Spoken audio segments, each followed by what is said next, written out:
Let me zoom back out. Okay. So we've got a Hagraven and her Briarheart here. Are those the most creative Skyrim costumes or what? Very cool. Very, very awesome. I'm just gonna... Oh, I came too close. Wow. And you've got the back all leather thongs. Very cool. Okay, and so can you all tell me your names or your costumer names? I'm Emily. This is my gentleman. His name is Jason. You won't be able to understand him if the helmet's on. So Okay, well, taking that off right now. go right ahead. Looking good there. That's much better. Wonderful. Where are you all from? Raleigh, North Carolina.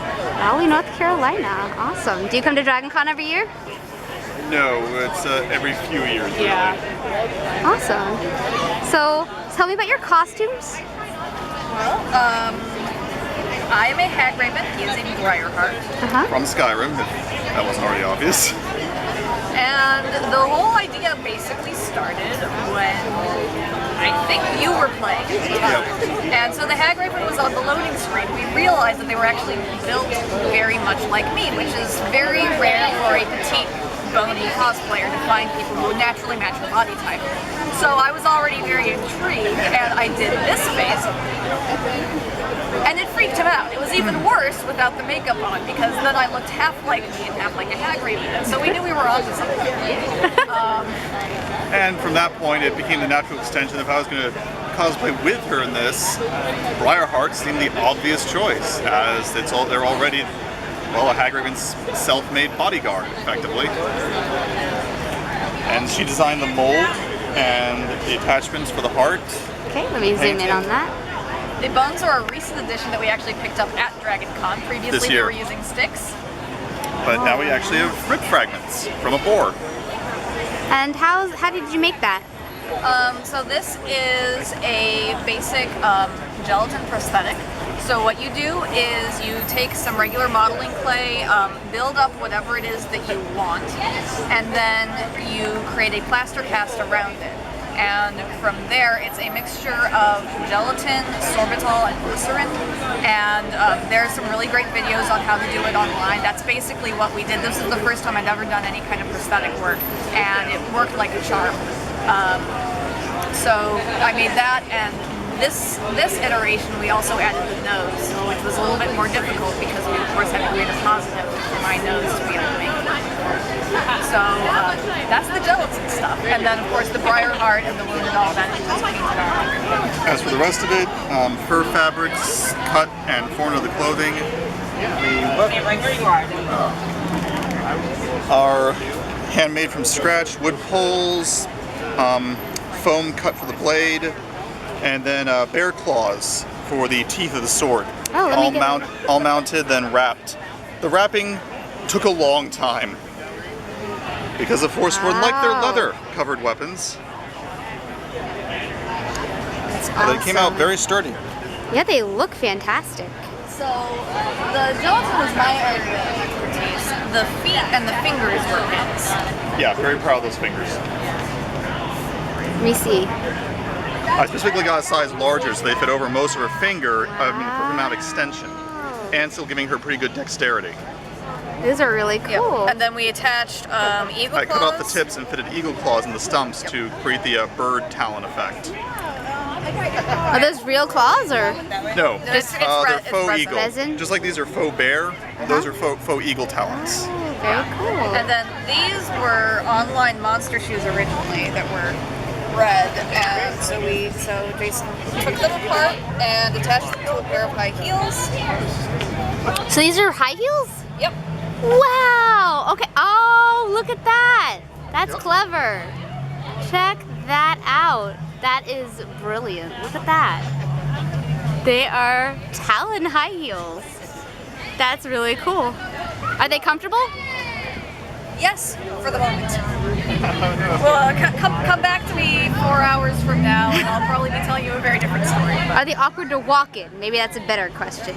I would have preferred a bit of a bigger heel, but unfortunately they aren't too high, so it's nothing worse than what I do for work.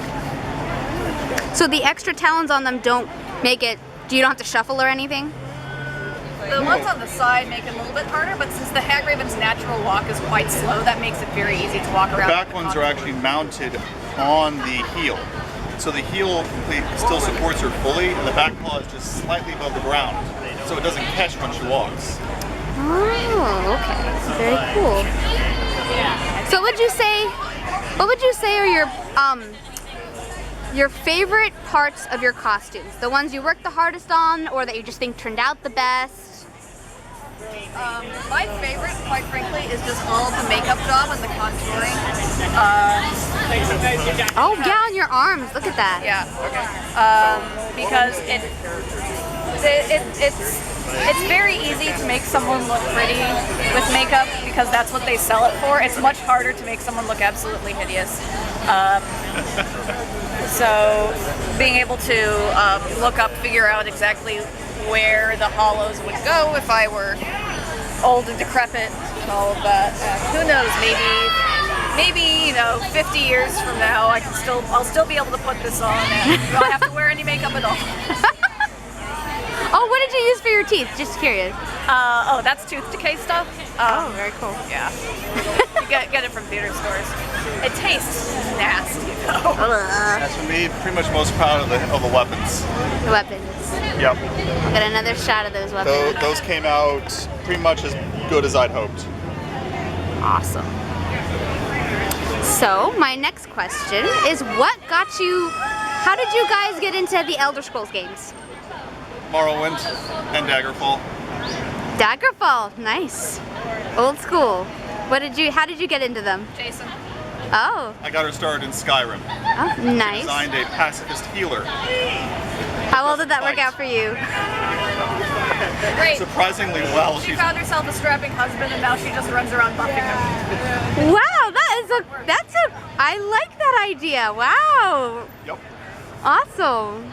And I think you're about 3/4 of the way through the game now? Yeah, we're both a bit ultimaholics, so we have a few varieties characters. Oh, that's how you play. That's how I play Elder Scrolls. Yep. I have a lot of characters too, and I play with on PC with a lot of mods for like immersion. So I don't use fast travel. It takes me a long time to play. So Likewise, actually. I definitely understand that kind of Elder Scrolls experience. The Morrowind system. Yes, I agree. I enjoy that as well. So, let's see. What would you say your favorite Elder Scrolls games are? Favorite game? Yeah, what's your favorite of the Elder Scrolls games? It's a tie between Morrowind and Skyrim. I appreciate a lot of what they did with Skyrim and the improvements, but I still miss Morrowind's feel and pace and the magic system. So yeah, toss it between Morrowind and Skyrim. And then Skyrim's probably your favorite? That's the only one I've played, so it's both my favorite and my least favorite at this point. He tried to start me a little bit on Oblivion, but then Skyrim came out shortly thereafter, so and I don't have a PC that's strong enough to even try Morrowind at this point. So at some point, because I enjoy learning the history of the franchise. Oh, do you like the lore books? Do you read the lore books at all? A little. The ones in game. Yeah, the ones in game. Not and also others. I've heard the fan theories out there, and then they start making my mind swim, and then I get flashbacks. It's a pretty interesting lore, and a lot of people fight over it because it's all told by in-game NPCs. Yeah. So, okay, so my next question, for each of you, what is the most memorable moment in an Elder Scrolls game for you? Like something that was funny or really caught you off guard or something that's just really effing cool. Being able to shout the boss of Dawnguard off the friggin' cliff. Every single time he gets his grand monologue, and I'll save, try to find him decently, and then I'll reload for my grand one. My person just always shouts him off the cliff because, come on, how stupid can you be? That's a good one. That's a good moment. Thank you for sharing that with me. I'll go for one from Skyrim as well. When I first started playing the game, I didn't realize the dragons, when they're heavily wounded, will crash and drag to the ground. I was fighting one on a mountainside, saw it coming in after I wounded it, and didn't realize it wasn't going to land or hover as they normally do. It hit me, I got caught up in the drag and shoved off the cliff. So the dragon won. Oh gosh. By sheer momentum. That's pretty funny. Yep, I had plenty of time to fall and watch my character descend while going, so that's a thing. Oh, that's pretty funny. Well, thank you for sharing your Elder Scrolls experiences with me, and thank you for talking with me about your costumes. Where can we find you on the internet? Nowhere. Nowhere? We don't really have a... We like to vanish into the ether. Go with that one. Okay, nope, completely fair. Not everyone likes to be publicly available. Well, all the same, thanks for talking with me. It's been a pleasure, and I hope you all enjoy the rest of your con. Likewise. Thanks.